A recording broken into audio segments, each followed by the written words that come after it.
for that wonderful performance. Clash panel, ano po ang masasabi ninyo?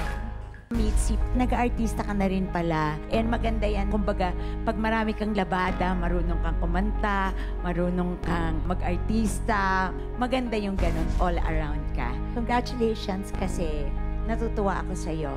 Nang sobra. Thank you po. Hey Mitzi, it was a very, very pleasant sound ang pinakita mo sa amin ngayon. Parang naalala ko nga si Rita Daniela ng konti sa technique na ginagamit mo. Song choice na pinili mo, na How Did You Know? It was very romantic, very sweet, parang movie theme song. Alam mo yun, yun ang nangyari. So continue to push your boundaries and your voice. So salamat sa performance mo today. Thank you so much. Hello, Miss Beautiful. I think I'm going to say the same. You have that clear and controlled tone. Ito lang yung isang side na masasabi ko.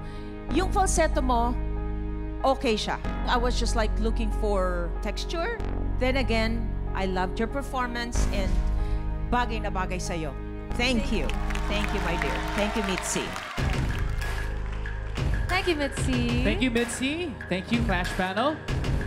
Ito na, Clash Panel. Para sa inyo, sino ang may karapatan na makaakyat sa Top of the Clash?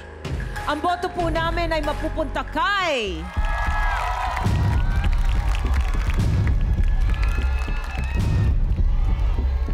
Adele! Adele, congratulations! Pasok ka na sa Top of the Clash! Ganito pala yung pakiramdam. Na yung free ka, I feel validated. Masaya. Mitzi! Thank you so much! Thank you, Mitz.